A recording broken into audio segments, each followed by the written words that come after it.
বন্ধুরা, ভারতের অসুরল্যান্ড company 100 million euro স্পেনে ইনভেস্ট করতে চেয়েছিল।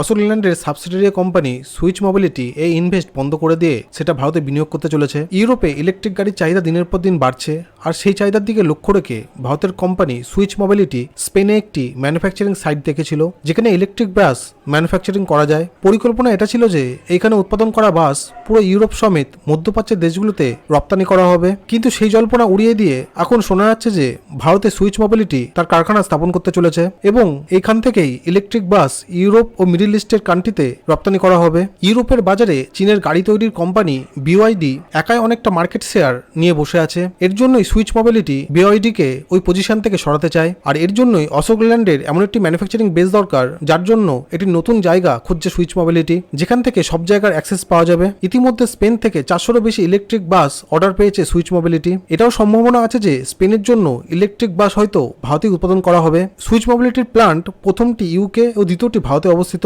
কিন্তু ইউরোপের থেকে বেশি ভারতে বিনিয়োগের উপর